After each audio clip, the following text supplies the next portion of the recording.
Hello friends, welcome to the UPSC Analyzer. Today we will discuss newspaper analysis dated 22nd June, and if you are liking this analysis then please like, share and subscribe, and if you want to join the Telegram group of UPSC Analyzer then you can join, link is in the description box. यहाँ पर first news है, Droupadi Murmu set to be elected first tribal women president of India. तो यहाँ पर NDA की presidential candidate हैं द्रौपदी मुर्मू। ये यहाँ पर आती हैं संथाल कम्युनिटी से और ये इससे पहले झारखंड की गवर्नर भी रह चुकी हैं। तो Droupadi Murmu, former Jharkhand governor, is set to be elected as the next president, the first tribal women to occupy the highest post in the country. और ये यहाँ पर आती हैं संथाल कम्युनिटी से। ऑपोजिशन के जो यहाँ पर प्रेसिडेंशियल कैंडिडेट हैं वो हैं यहाँ पर former union minister Yashwant Sinha. Murmu's election is almost certain given that the numbers are heavily stacked in favour of the ruling NDA. तो यहाँ पर एनडीए के पास फेवरेबल नंबर्स है, तो मोस्ट प्रोबेबली यही यहाँ पर बनेंगी नेक्स्ट प्रेसिडेंट। अब हम नेक्स्ट न्यूज़ डिस्कस करते हैं। तो महाराष्ट्र में महाविकास आघाड़ी में इंटरनल रिबेलियन हो गया है शिवसेना में। तो हमारे लिए जो इंपॉर्टेंट हो जाता है, एक बार हम सीट्स देख लेते हैं कि महाराष्ट्र में कितनी सीट्स हैं। तो in the house of 288 which is currently at 287 owing to the death of one of the members. तो यहाँ पर मेजॉरिटी के लिए एटलीस्ट 144 एमएलएज होने चाहिए। तो MVA needs at least 144 MLAs. Revolt से पहले यहाँ पर 152 थे, लेकिन इंटरनल रिवोल्ट हो गया है और यहाँ पर कुछ जो एमएलएज है वो यहाँ पर रेबल हो गए हैं। तो एक बार देख लेते हैं कि किस पार्टी के पास कितनी सीट्स हैं। तो Shiv Sena 55, NCP 53, Congress 44, BJP 106 and others have 29। Next हम चलते हैं आगे। No rollback, conflict entrepreneurs behind Agnipath protest. तो ये यहाँ पर नेशनल सिक्योरिटी एडवाइजर का कहना है, ruling out any rollback in the Agnipath recruitment scheme. तो यहाँ पर अग्निपथ स्कीम को वापस नहीं लिया जाएगा। National security adviser Ajit Doval on Tuesday blame the ongoing protest on conflict entrepreneurs, जिनके यहाँ पर वेस्टेड इंटरेस्ट है। They do not care for the country और the security of the nation. वो सिर्फ अपने वेस्टेड इंटरेस्ट को सर्व करना चाहते हैं। These are the people who will go for stone throwing या डेमोस्ट्रेशंस करेंगे या यहाँ पर ये लोग ट्रेन को जलाएंगे। A true Agniveer will not be influenced और misguided. The people who are doing all this, उनके यहाँ पर कुछ वेस्टेड इंटरेस्ट हैं जो कि नहीं चाहते हैं कि आर्म्ड फोर्सेज में रिफॉर्म्स हो। नेक्स्ट पेज पर हम चलते हैं। नो रोल बैक, ये हमने डिस्कस कर लिया कि कोई रोल बैक नहीं होगा। अब जैसे एक क्वेश्चन ये है कि स्टेक होल्डर से डिस्कशन होना चाहिए। फॉर एग्जांपल यहाँ पर फार्मर्स के लिए कोई भी आप रिफॉर्म कर रहे हो तो आप फार्मर्स के साथ यहाँ पर डिस्कशन करो। ऐसे ही यहाँ पर इस स्कीम के लिए बात की जा रही थी कि आपको यूथ से एक बार यहाँ पर डिस्कशन करना चाहिए। तो इसके लिए एक इंपॉर्टेंट बात बोली गई है, जो सिक्योरिटी का मैनेजमेंट है वो बहुत ज़्यादा लेयर्ड फिनोमेना होता है। हर रिफॉर्म के लिए आप डिस्कशन नहीं कर सकते और सिक्योरिटी के मैटर्स में तो बेसिकली इंसुलेशन की बहुत ज़्यादा ज़रूरत होती है। तो people should know on the basis of need to know. तो जिनको यहाँ पर ज़रूरत है जानने की सिर्फ उनको ही बताया जाए सिक्योरिटी के मैटर में, तो वो ज़्यादा अच्छा होता है। If there are people who have nothing to contribute and are not accountable, और आप अगर उनको भी कॉन्फिडेंस लेकर उनको सारी इन्फॉर्मेशन दो, तो हो सकता है कि बाद में वो लोग आपकी इन्फॉर्मेशन का मिसयूज़ करके आपके अगेंस्ट एडवांटेज गेन करने की कोशिश करें। तो यही यहाँ पर बताया गया है, if there are people who have nothing to contribute and are not accountable and you take them into confidence, probably once it becomes public our adversaries will take advantage of that. तो हर बात में यहाँ पर stakeholder से consultation करना possible नहीं हो पाता है। नेक्स्ट हम चलते हैं। यहाँ पर कोई इंपॉर्टेंट न्यूज़ नहीं है, महाराष्ट्र के बारे में है कि महाराष्ट्र में यहाँ पर रेबेलियन हो गया है, नॉट इम्पॉर्टेंट। आगे हम चलते हैं। यहाँ पर ब्रिक्स समिट की बात की गई है, तो prime minister Modi BRICS summit को वर्चुअल फॉर्मेट में यहाँ पर एड्रेस करेंगे। तो India on Tuesday announced that prime minister Narendra Modi will attend the annual summit of the 5 nation grouping BRICS on June 23 and 24 following an invitation by Chinese president. और यहाँ पर जो रशियन प्रेसिडेंट है वो भी समिट को अटेंड करेंगे, लेकिन यहाँ पर इन पर्सन में अटेंड नहीं करेंगे और यहाँ पर वर्चुअल फॉर्मेट में ही अटेंड करेंगे। अब वर्चुअल फॉर्मेट में क्यों अटेंड किया जा रहा है, तो उसका रीज़न ये भी हो सकता है, जो इंडिया और चाइना के बीच में स्टैंड ऑफ है वो एक रीज़न हो सकता है, जिसकी वजह से इंडिया और चाइना के जो टाइज़ है वो बहुत ज़्यादा स्ट्रेंड हो चुके हैं और चाइना इस बार चेयर कर रहा है ब्रिक्स की समिट को। What MPC says what RBI does. अब यहाँ पर ये बताया गया इस आर्टिकल में, तो समरी इस आर्टिकल की यही है, जो मॉनेटरी पॉलिसी कमेटी है, जो मॉनेटरी पॉलिसी कमेटी यहाँ पर डिसीजन लेती है और जो RBI के ऑब्जेक्टिव्स हैं, तो बहुत बार हमें दोनों के ऑब्जेक्टिव्स अलग देखने को मिलते हैं। अब इसकी वजह से जो कॉमन मैन है या जो पब्लिक है वो समझ नहीं पाती है कि आगे हम एक्सपेक्टेशन लगाए क्या, कि इन्फ्लेशन को मैनेज किया जाएगा या यहाँ पर जो गवर्नमेंट की बॉन्ड की यील्ड्स है उसको कम करने की कोशिश की जाएगी। तो जिसकी वजह से जो यहाँ पर पब्लिक है उसको डिसाइड करने में बहुत प्रॉब्लम होती है कि आगे हमारी एक्सपेक्टेशन होनी क्या चाहिए, हमें क्या डिसीजन करनी चाहिए, हमें क्या डिमांड करना चाहिए। तो यहाँ पर ये बताया कि जो मॉनेटरी पॉलिसी कमेटी है, जो आरबीआई की वेबसाइट पे सब कुछ यहाँ पर मेंशन किया जाता है on the day of the monetary policy meeting. तो ये इंपॉर्टेंट चैनल ऑफ कम्युनिकेशन है जो कि पब्लिक को बताते हैं कि हमारा आगे का कैसा स्टांस रहने वाला है, इन्फ्लेशन को यहाँ पर काउंटर करने की कोशिश की जाएगी या अभी यहाँ पर ग्रोथ को पुश किया जाएगा। तो under the inflation targeting regime the most important role in communication belongs to the MPC, जिसमें यहाँ पर 3 एक्सटर्नल मेंबर्स होते हैं और यहाँ पर 3 आरबीआई रिप्रेजेंटेटिव्स होते हैं और यहाँ पर एमपीसी को चेयर करते हैं governor, RBI governor. By law this is the highest monetary policy making body in the land और ये यहाँ पर इन्फ्लेशन टारगेटिंग करते हैं। अब यहाँ पर एक इंस्टेंस बताया गया है, जैसे कि जून 8 मॉनेटरी पॉलिसी रिव्यू हुई थी, तो यहाँ पर मॉनेटरी पॉलिसी कमेटी ने इन्फ्लेशन कंसर्न्स बताए और यहाँ पर फेवर किया कि हमें जो रेपो रेट है वो यहाँ पर रेज करना चाहिए and voted in favour of raising the policy repo rate. ठीक है, तो एमपीसी ने यहाँ पर इन्फ्लेशन कंसर्न्स बताए और यहाँ पर ये बताया कि हमें रेपो रेट को इंक्रीज करना चाहिए। ऐसा हुआ भी। ऑन द सेम डे फिर गवर्नर का स्टेटमेंट आता है इशूड बाय द आरबीआई, जो कि यहाँ पर ये कहते हैं कि यहाँ पर जो गवर्नमेंट बोरिंग प्रोग्राम है हमें उसको सपोर्ट करना है। अब आप देखो ये दोनों ऑब्जेक्टिव्स बिल्कुल अलग हैं कि पहला यहाँ पर एमपीसी बात करी कि हमें इन्फ्लेशन को काउंटर करने के लिए हमने यहाँ पर रेपो रेट को इंक्रीज़ किया और यहाँ पर गवर्नर की साइड से स्टेटमेंट ये आता है कि गवर्नमेंट्स का जो बोरिंग प्रोग्राम है उसको हमें ऑर्डरली मैनेजमेंट करना है। The issuance of 2 such different statements can lead to confusion especially as lowering inflation and lowering government bond yields are contradictory policy objectives. अब इस बात से क्या सिग्नल जाएगा जनरल पब्लिक को, तो बेसिकली जो जनरल पब्लिक है वो कंफ्यूज हो जाएगी कि यहाँ पर क्या किया जा रहा है। तो why is communication so critical, तो there are many reasons but let's focus on just one. अब पहला रीजन ये है कि इन्फ्लेशन की एक्सपेक्टेशन क्या होनी चाहिए। इफ द पब्लिक बिलीव्स कि जो सेंट्रल बैंक है वो इन्फ्लेशन को कंट्रोल में लाने की कोशिश करती है तो ऐसे में पब्लिक उसी अकॉर्डिंगली एक्ट करेगी। Firms will moderate their prices और यहाँ पर जो लोग हैं वो भी यहाँ पर वेजेस की ज़्यादा डिमांड नहीं करेंगे, क्योंकि अगर पब्लिक को ये लग रहा है कि जो इन्फ्लेशन है वो 15% होने वाला है तो ऑफकोर्स पब्लिक यहाँ पर ये डिमांड करेगी कि उसके वेजेस यहाँ पर इंक्रीज होने चाहिए ताकि यहाँ पर जो हायर इन्फ्लेशन है वो कवर कर सके उसकी सैलरी। तो ऐसे में जो पब्लिक एक्ट करती है वो इन्फ्लेशन एक्सपेक्टेशंस के बेसिस पे एक्ट करती है, लेकिन अगर इन्फ्लेशन एक्सपेक्टेशन के क्लियर सिग्नल्स नहीं जाएंगे तो पब्लिक यहाँ पर कंफ्यूजन में हो जाएगी और जिसकी वजह से अगर आरबीआई यहाँ पर कोशिश भी करे कि रेपो रेट इंक्रीज करके हम यहाँ पर इन्फ्लेशन को काउंटर कर लें तो वो पॉसिबल नहीं हो पाएगा, क्योंकि यहाँ पर लोगों के पास क्लियर सिग्नल्स नहीं जा रहे हैं। Ever since the early 2000s, policy had aimed to keep overnight money markets rates in a corridor. तो आपने ये पढ़ा होगा कि repo rate, reverse repo rate, MSF में एक फिक्स्ड कॉरिडोर का अंतर होता है, लेकिन कोविड के टाइम में जो रिवर्स रेपो रेट है उसको आरबीआई अपने अकॉर्डिंग बढ़ा घटा रहा था। बेसिकली वो रेपो रेट के ऊपर डिपेंड नहीं कर रहा था। तो बट ड्यूरिंग द कोविड-19 pandemic the RBI constantly adjusted the reverse repo rate even as the MPC kept the repo rate unchanged. तो यहाँ पर जो फिक्स्ड विथ है कॉरिडोर की वो आरबीआई अपने अकॉर्डिंग यहाँ पर कम या ज़्यादा कर रहा था।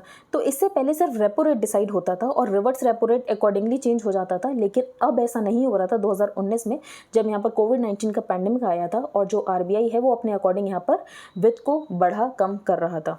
इसके अलावा आरबीआई नए टूल्स लेकर आ गया है अकॉर्डिंग टू ऑथर, जैसे कि यहाँ पर जीसेप प्रोग्राम, उसके बाद यहाँ पर वेरिएबल रिवर्स रेपो ऑप्शंस और यहाँ पर एक नया टूल था स्टैंडिंग डिपॉजिट फैसिलिटी। तो यहाँ पर ऑथर का ये कहना है कि जो आरबीआई के नए टूल्स हैं उसकी वजह से यहाँ पर जो एमपीसी का डिसीजन होता है रेपो रेट को डिसाइड करने का, तो यहाँ पर जो आरबीआई के अलग टूल्स हैं उसकी वजह से यहाँ पर जो क्रेडिबिलिटी है और जो क्लैरिटी है उसका इशू क्रिएट हो रहा है। The net result of all these actions is a potential loss of both clarity and credibility। तो यहाँ पर ये ऑथर का कहना है कि क्लियर यहाँ पर जो सिग्नल्स है वो पब्लिक को दिए जाने चाहिए ताकि जो पब्लिक है यहाँ पर डिसीजन ले सके कि इन्फ्लेशन कैसा रहने वाला है, उसके अकॉर्डिंग यहाँ पर अपनी परचेजिंग पावर को कैसे कवर करना है, ये सब यहाँ पर पब्लिक डिसाइड कर सके। नेक्स्ट हम डिस्कस करेंगे नोट टू स्टेट्स। तो कल हमने एक रिपोर्ट डिस्कस की थी जिसमें रिपोर्ट में हमें ये पता चला था कि कुछ स्टेट्स ऐसे हैं जिनका डेट टू जीएसडीपी रेशियो जो है वो 35% तक हो जाएगा 2026-27 तक। However state government finances have also been under pressure, their space to manoeuvre has been restricted by slowing revenues. तो यहाँ पर जो स्टेट्स हैं उनके रेवेन्यूज़ कम हो रहे हैं। ऑन द अदर हैंड जो यहाँ पर स्टेट्स है उनका यहाँ पर रेवेन्यू एक्सपेंडिचर इंक्रीज़ हो रहा है। तो रेवेन्यूज़ जो हैं यहाँ पर उनके कम हो रहे हैं, लेकिन उनका एक्सपेंडिचर इंक्रीज़ हो रहा है, और जो एक्सपेंडिचर इनका इंक्रीज़ हो रहा है वो यहाँ पर रेवेन्यू एक्सपेंडिचर इंक्रीज़ हो रहा है, ना कि कैपिटल एक्सपेंडिचर। तो कैपिटल एक्सपेंडिचर का मल्टीप्लायर इफेक्ट होता है इकॉनमी पर, लेकिन यहाँ पर जो रेवेन्यू एक्सपेंडिचर होता है उसका इतना कोई खास इम्पैक्ट नहीं होता है। तो unless the GST council decides otherwise, और यहाँ पर जो जीएसटी की कॉम्पनसेशन सेस की रिजीम है वो भी खत्म हो जाएगी, और उसके बाद यहाँ पर जो स्टेट्स के रेवेन्यूज़ है उनमें और ज़्यादा फॉल आएगा। तो यहाँ पर ऑथर का यही कहना है, जो यहाँ पर स्टेट गवर्नमेंट्स कि यहाँ पर जो पॉपुलिस्ट स्कीम है, जैसे कि यहाँ पर फ्री में इलेक्ट्रिसिटी प्रोवाइड करना, ये सब नहीं करना चाहिए। तो यहाँ पर जो एसेंशियल गुड्स है वो तो आप प्रोवाइड करो, लेकिन आपको फ्री में सब्सिडीज़ प्रोवाइड करने की ज़रूरत नहीं है जहाँ पर ज़रूरत ना हो। तो high debt level translates to higher interest payment. अब जितना ज़्यादा यहाँ पर स्टेट्स डेट लेंगे उतना ही ज़्यादा उनको इंटरेस्ट पेमेंट करना पड़ेगा। अब ज़्यादा इंटरेस्ट पेमेंट करना पड़ेगा तो उनके पास यहाँ पर कम पैसा बचेगा जो कि वो यूज़ कर सकते हैं फॉर केपेक्स। तो a high debt level translates to higher interest payments. According to the report, the share of interest payments in revenue receipts exceed 20%, और उसके बाद अगर कमिटेड एक्सपेंडिचर को इंक्लूड कर लें तो ये हो जाएगा 30%। अगर 30% आपका सिर्फ रेवेन्यू एक्सपेंडिचर में चला जा रहा है तो आपके पास बहुत कम पैसा बच रहा है जो कि आप यहाँ पर कैपिटल एक्सपेंडिचर या डेवलपमेंट एक्सपेंडिचर के लिए यूज़ कर सकते हो। Over the past few years, some states have also been pushing part of their borrowings off budget. तो यहाँ पर जो कुछ स्टेट्स है वो ऑफ बजट बोरिंग्स भी कर रहे हैं, जो कि उनके फिजिकल डेफिसिट में नहीं दिख रहा है, लेकिन वो उनके ऊपर ही डेट है अल्टीमेटली। तो while there is little clarity on the extent of these obligations, लेकिन सेंट्रल गवर्नमेंट ने इसका कॉग्निजेंस लिया है, और सेंट्रल गवर्नमेंट ने ये बताया है कि जो भी स्टेट गवर्नमेंट्स हैं उनको अपनी ऑफ बजट बोरिंग्स को दिखाना पड़ेगा, जिसकी वजह से यहाँ पर ट्रांसपेरेंसी हो और ये क्लियर हो कि स्टेट गवर्नमेंट के ऊपर कितना डेट है। नेक्स्ट हम डिस्कस करेंगे शॉर्ट चेंजिंग द अग्निवीर। जब अग्निपथ स्कीम के रिगार्डिंग प्रोटेस्ट देखने को मिले तो आपने देखा होगा कि यूजीसी ने यहाँ पर 3 इयर्स के कोर्स की बात की। इसके अलावा यहाँ पर बात किया गया कि यहाँ पर जो NIOS है उससे यहाँ पर उनको क्लास 12 का इक्विवेलेंट सर्टिफिकेट दिया जाएगा। तो ऑथर का ये कहना है कि सिर्फ प्रोटेस्ट को शांत कराने के लिए ये सब बोल तो दिया गया, लेकिन इसके लिए कोई भी सॉलिड प्लान नहीं है।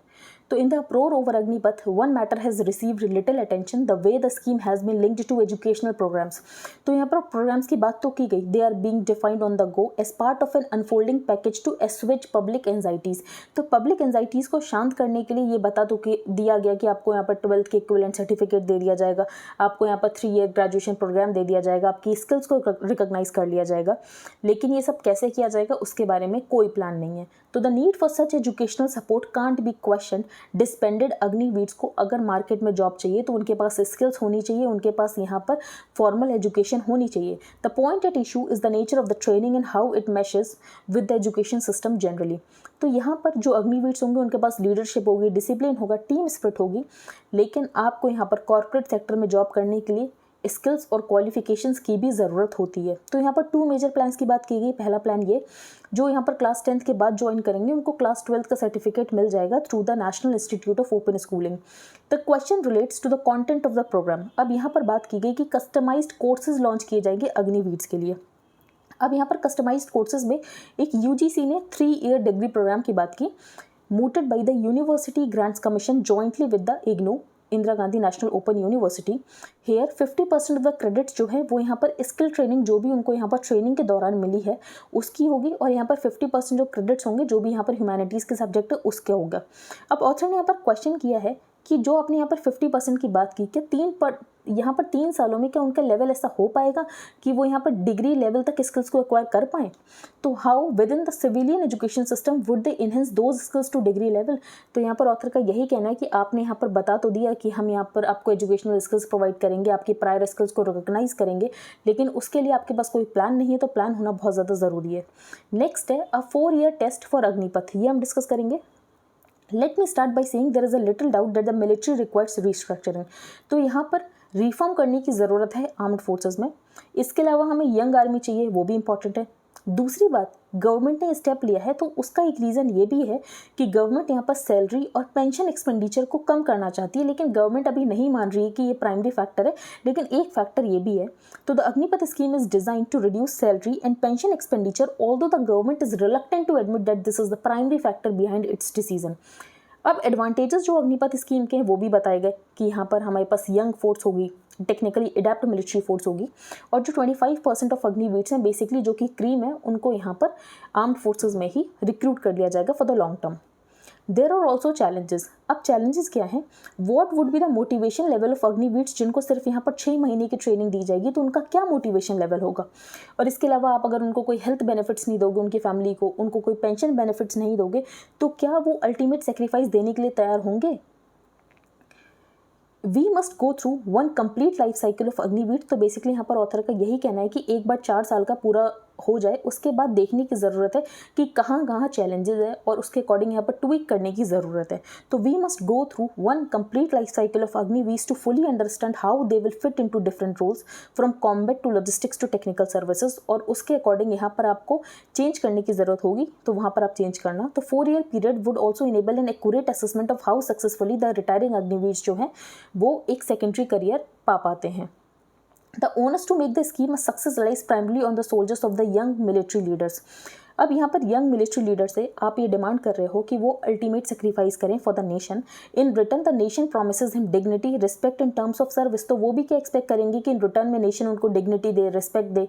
उनको यहाँ पर अगर उनका अल्टीमेट सेक्रीफाइस होता है तो उनकी फैमिली को यहाँ पर कॉम्पनसेशन प्रोवाइड किया जाए for his sacrifices. This should be the guiding principal even for soldiers जो कि यहाँ पर सर्विस के लिए जाते हैं, और नेशन उनकी नीड्स को रिस्पॉन्ड करें अकॉर्डिंग टू द ऑथर। ये ऑथर का व्यू पॉइंट है, और ये जो ऑथर हैं ये retired as general officer commanding in chief of the Indian army's northern command. तो बेसिकली ये आर्टिकल था जो कि हमने डिस्कस कर लिया। अब हम आगे चलते हैं। Study flags emergence of drug resistant typhoid strain. The effectiveness of antibiotics for typhoid fever is threatened by the emergence of resistant strains. तो अब यहाँ पर टाइफाइड की ड्रग रेजिस्टेंट स्ट्रेन्स आ गई हैं, जिसकी वजह से जो ड्रग्स हैं वो काम नहीं कर रही हैं टाइफाइड के लिए।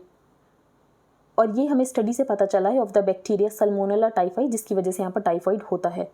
तो मल्टी ड्रग रेजिस्टेंट हमें यहाँ पर टाइफाइड देखने को मिल रहे हैं जो कि रेजिस्टेंट हैं टू द एंटीबायोटिक्स। इसीलिए अब तो या तो फिर नए ड्रग्स बनाने की ज़रूरत है, तो ये इसका सोल्यूशन है कि नए ड्रग्स बनाए जाएं। The point of interest rate hike. तो इन्फ्लेशन जो है क्या होता है? तो inflation is the rate at which prices rise. For example 2% inflation है, तो अप्रैल में 2% इन्फ्लेशन, इसका मतलब ये है कि लास्ट ईयर अप्रैल में जो प्राइजेस थे उसके कंपैरिजन में 2% प्राइजेस इस साल ज़्यादा हैं। रिसेशन क्या होता है? जब यहाँ पर 2 कॉन्जिक्यूटिव क्वार्टर्स तक जो इकॉनमी है वो कॉन्ट्रैक्ट कर रही हो, तो उसको यहाँ पर बोलते हैं रीसेशन। तो technical definition of a recession requires an economy to contract for 2 consecutive quarters. A quarter is a period of 3 months. तो बेसिकली 6 महीने तक अगर इकॉनमी कॉन्ट्रैक्ट कर रही है तो उसको यहाँ पर रीसेशन बोलते हैं। अब व्हाट इज कॉजिंग इन्फ्लेशन? तो यहाँ पर फूड और फ्यूल में सप्लाई कंस्ट्रेंट्स हैं जिसकी वजह से इन्फ्लेशन हो रहा है। तो both the fed and the RBI have stated that the current inflationary spike is due to supply constraints, और सप्लाई कंस्ट्रेंट पर्टिकुलरली किसमें है? तो फूड और फ्यूल में। But how will raising the interest rate reduce food और fuel prices? तो ऐसा तो नहीं है कि इंटरेस्ट रेट को रेज कर दिया, रेपो रेट को रेज कर दिया तो उसकी वजह से फूड और फ्यूल की जो सप्लाई कंस्ट्रेंट्स है वो खत्म हो जाएगी। ऐसा बिल्कुल नहीं है। अब ये काम कैसे करता है एक बार डिस्कस कर लेते हैं। It won't, and the central bankers know they can't bring down food and fuel prices. तो ये उनके अरीना में नहीं है कि यहाँ पर सेंट्रल बैंक्स फूड और फ्यूल प्राइजेस को कंट्रोल कर लें by forcing banks to charge a higher interest. पर ये कैसे काम करता है? तो बेसिकली ये इन्फ्लेशन एक्सपेक्टेशंस के बेसिस पे काम करता है। सिंपली पुट कि लोग इन्फ्लेशन को क्या एक्सपेक्ट करते हैं कि अगले साल में इन्फ्लेशन क्या रहने वाला है। फॉर एग्जाम्पल अगर आपने यहाँ पर कोई कार खरीदने की सोची और आपको ये पता चलता है कि जो अगले साल इस कार का जो प्राइस है वो 20% ज़्यादा होगा, लेकिन जो आपकी इनकम है वो अगले साल सिर्फ 10% ही बढ़ेगी, तो आपको यहाँ पर 10% का नुकसान हो रहा है। तो आपको लगेगा कि कार आप अभी खरीद लो। For instance what would you do if you expected that the car you want to buy today will cost almost 20% more next year, specially so when you expect your income to go up by just 10% in the mean time. तो आप क्या करोगे? आप car को आज ही खरीद लोगे और आप भी यहाँ पर फ्यूल को डिमांड करने लगोगे। अब दूसरा यहाँ पर सिनेरियो क्या होता है? इमेजिन अ सिनेरियो, अगर आपको ये पता चले कि जो अगले साल कार के प्राइसेस हैं वो 10% बढ़ेंगे, लेकिन जो आपकी इनकम है वो यहाँ पर 15% बढ़ जाएगी। तो आप यहाँ पर डिसीजन को क्या करोगे? आप ये सोचोगे कि जो कार है आप उसको नेक्स्ट ईयर लो। तो alternatively imagine a scenario when you think prices will actually go down in the coming year. In such a case you might postpone buying that car hoping to buy it for less next year. तो basically जो car है वो आपने आज नहीं खरीदी। अगर आपने आज कार नहीं खरीदी तो इसकी वजह से आप फ्यूल की डिमांड भी नहीं करोगे। तो ऐसे में जो फ्यूल का प्रेशर है वो कम हो गया। जैसे कि फ्यूल के प्राइसेस बढ़ रहे हैं तो उसकी डिमांड कम हो गई। जब डिमांड कम हो गई तो प्राइसेस अपने आप ही नीचे आ जाते हैं। The net effect of these individual decisions to advance or postpone purchases or ask for higher wages, etc., determine the courses of a country's economy. When a central bank raises the interest rate, तो ये यहाँ पर food या fuel की supply नहीं increase करते हैं, basically ये डिमांड को कम कर देते हैं। जैसे कि आपकी कार की डिमांड खत्म हो गई, for instance dismayed by higher interest rate many may postpone buying a new car, जिसकी वजह से जो डिमांड है फ्यूल की वो यहाँ पर कम हो जाएगी। तो ऐसे ही इन्फ्लेशन एक्सपेक्टेशन के बेसिस पे किसी तरह इन्फ्लेशन को काउंटर करने की कोशिश की जाती है। नेक्स्ट हम डिस्कस करेंगे समर सॉलिस्टिस। जून 21 समर सॉलिस्टिस होता है और दिसंबर 21 विंटर सॉलिस्टिस होता है। जून 21 को दिन सबसे ज़्यादा लंबा होता है और यहाँ पर दिसंबर 21 को रात सबसे ज़्यादा लंबी होती है। तो Tuesday June 21 was summer solstice, the day with the longest sunlight hours in the northern hemisphere. On December 21 every year, this hemisphere has winter solstice when the night is the longest. अब ये दिन और जो रात होते हैं वो different क्यों होते हैं? तो बेसिकली उनके डिफरेंट होने का रीज़न ये होता है, जो यहाँ पर अर्थ का टिल्ट है और the 23.5 degree angle between its axis of rotation and its orbital plane, इसकी वजह से जो डे और नाइट आवर्स हैं वो डिफरेंट होते हैं। Day occurs on the side of the earth जो कि सन को फेस कर रहा है, और यहाँ पर नाइट होती है जब यहाँ पर अर्थ स्पिन कर जाती है। इक्वेटर पे डे और नाइट इक्वल होते हैं, जैसे जैसे हम दूर जाते जाते हैं, और पोलर में ये डे और नाइट सबसे ज़्यादा एक्सट्रीम होते हैं। तो पोलर रीजन में बहुत महीनों तक यहाँ पर दिन रहता है और फिर यहाँ पर बहुत मंथ्स तक यहाँ पर रात रहती है। तो during summer in the northern hemisphere the entire polar region receives 24 hours of daylight for months. During winter the region is in total darkness for months. जो अर्थ का टिल्ट है इसमें कुछ लैटिट्यूड की लाइन्स है। For example 23.5 degree north में tropic of cancer है, 23.5 degree south में ट्रॉपिक ऑफ कैप्रिकॉर्न है। ऐसे ही 66.5 डिग्री नॉर्थ में आर्कटिक सर्कल है और 66.5 डिग्री साउथ में अंटार्कटिक सर्कल है। जब यहाँ पर सन डायरेक्टली होता है ट्रॉपिक ऑफ कैंसर के ऊपर, तब यहाँ पर होती है समर सॉलिस्टिस, और जब यहाँ पर होता है ट्रॉपिक ऑफ कैप्रिकॉर्न के ऊपर, तब यहाँ पर होता है विंटर सॉलिस्टिस। इक्वेटर में 2 दिन सन ऐसा होता है जो कि ओवरहेड होता है इक्वेटर पे। तो एक दिन होता है स्प्रिंग इक्विनॉक्स जो कि मार्च में होता है, और एक दिन होता है ऑटम इक्विनॉक्स जो कि अगस्त में होता है। तो यहाँ पर बताया गया है 21 जून को समर सॉलिस्टिस है, 21 मार्च को स्प्रिंग इक्विनॉक्स है, 22 दिसंबर को विंटर सॉलिस्टिस है, और यहाँ पर 23 सितंबर को ऑटम इक्विनॉक्स है।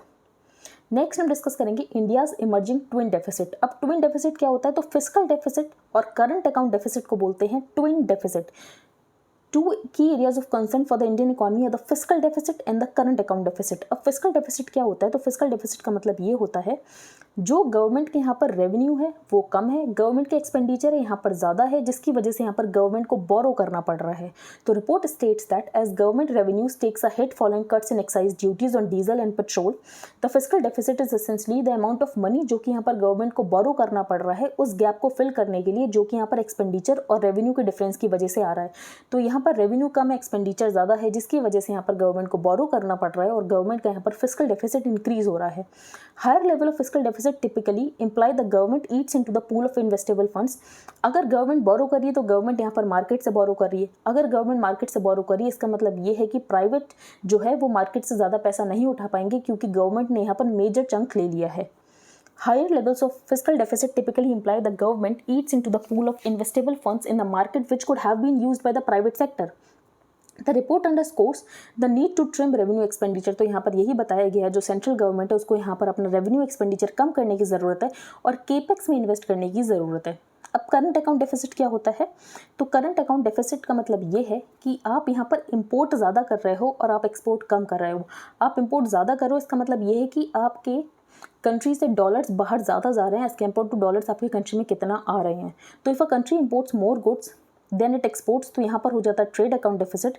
फिर अगर यहाँ पर सर्विसेज को भी इंक्लूड कर लें तो यहाँ पर पता चलता है करंट अकाउंट डेफिसिट क्या होगा। तो if however the net effect of a trade account and the invisible account is a deficit, तो यहाँ पर हो जाता है करंट अकाउंट डेफिसिट। अगर करंट अकाउंट डेफिसिट ज़्यादा है तो इसका मतलब ये है कि आपकी कंट्री से डॉलर्स बाहर ज़्यादा जा रहे हैं, तो आपकी कंट्री में कम डॉलर्स बचे हैं एज़ कम्पेयर टू आपकी जो लोकल करेंसी वो ज़्यादा है, तो जिसकी वजह से आपकी जो डोमेस्टिक करेंसी वो यहाँ पर वीकन हो जाएगी। और आपकी करेंसी अगर वीकन हो गई तो बेसिकली आपका रुपये यहाँ पर डिप्रिशिएट हो जाता है, जिसकी वजह से इंपोर्ट्स और ज़्यादा कॉस्टलियर हो जाएंगे। नेक्स्ट डिस्कस करते हैं why Israel is headed to its 5th election in 3 years। तो इजराइल में यहाँ पर वापस इलेक्शन होने वाले हैं और हो सकता है कि जो फॉर्मर प्राइम मिनिस्टर हैं इजराइल के बेंजामिन नेतन्याहू वो यहाँ पर वापस आ जाएं। अब यहाँ पर जो पार्लियामेंट होती है इनकी, तो Israel does not have a written constitution और बेसिक लॉज के अकॉर्डिंग जो इलेक्शंस है वो हर 4 साल में होते हैं। अनलेस द नेसेट, तो नेसेट इनकी पार्लियामेंट है, वो अगर डिसाइड कर ले कि पार्लियामेंट को डिसॉल्व कर देना चाहिए तो डिसॉल्व भी हो जाती है। जैसे कि इंडिया में स्पेसिफिक कैंडिडेट्स को वोट किया जाता है, इजराइल में यहाँ पर पार्टीज़ को वोट किया जाता है। तो unlike in India, Israeli voters vote for parties not specific candidates. और यहाँ पे भी 18 साल से जो भी लोग ऊपर हैं वो यहाँ पर वोट कर सकते हैं। 120 सीट्स हैं नेसेट में, और गवर्नमेंट को फॉर्म करने के लिए आपको यहाँ पर 61 सीट्स की ज़रूरत होती है। फिर जो भी यहाँ पर मेंबर्स, जिस भी पार्टी के मेंबर्स यहाँ पर विनर होते हैं, तो all the members of the Knesset have been elected. उसके बाद यहाँ पर जो इजराइल के प्रेसिडेंट है वो यहाँ पर कैंडिडेट को चूज़ करते हैं और उनको यहाँ पर फॉर्म करने को दी जाती है गवर्नमेंट कि आपको यहाँ पर गवर्नमेंट फॉर्म करना है। तो यहाँ पर एक नेसेट टर्म बहुत ज़्यादा इंपॉर्टेंट है। ये लोग यहाँ पर कैंडिडेट्स के लिए वोट नहीं करते हैं, ये लोग यहाँ पर पार्टीज़ के लिए वोट करते हैं, और 18 साल से ऊपर यहाँ पर हर कोई वोट कर सकता है। यहाँ पर प्रीपेड पेमेंट इंस्ट्रूमेंट्स की बात की गई है। तो RBI defines PPIs as payment instruments जो कि buying of goods and services को फैसिलिटेट करते हैं, transfer of funds, financial services and remittances against the value stored within और ऑन द इंस्ट्रूमेंट। तो ये आपको पीपीआई की डेफिनेशन पता होनी चाहिए। यहाँ पर वर्ल्ड गोल्ड काउंसिल के डेटा के अकॉर्डिंग जो इंडिया है वो 4th हो चुका है इन गोल्ड रिसाइकलिंग। फर्स्ट पर कौन है? तो फर्स्ट पे यहाँ पर चाइना है, सेकंड पे इटली, थर्ड पे यूएस, और 4th पोजीशन पर है यहाँ पर India. India China by discounted Russian oil making up for Europe's cutback. तो यहाँ पर यूरोप ने रशिया से नेचुरल गैस खरीदना कम कर दिया है, ऑयल खरीदना कम कर दिया है, लेकिन इंडिया और चाइना ने इंक्रीज कर दिया है। तो a surge in demand from Asia for discounted Russian oil is making up for the sharply lower number of barrels being sold to Europe. इसके अलावा जो लिथुआनिया है उसने क्या किया है, तो रशिया का एक पोर्शन है टेरिटरी का कैलिनिनग्राड। अभी जो कैलिनिनग्राड है ये यूरोप में है, तो बेसिकली रशिया की ही टेरिटरी है लेकिन ये यूरोप में है। तो अगर रशिया को यहाँ पर कोई भी कार्गो पहुँचाना होता है यहाँ तक तो लिथुआनिया से होकर जाता है, लेकिन यहाँ पर लिथुआनिया ने क्या किया है, इसका ये कहना है कि हम ये कट कर देंगे रूट और आप यहाँ से वहाँ पर नहीं जा पाओगे। तो Russia was to respond to Lithuania ban on goods transit. तो बेसिकली रशिया का यही कहना है कि अगर आप ऐसा करोगे तो आपको इसके कॉन्सिक्वेंसेस भी सफ़र करने पड़ेंगे। तो आई होप आपको आज का न्यूज़पेपर समझ आ गया हो। If you like the video then please like, share and subscribe. Thank you and have a nice day.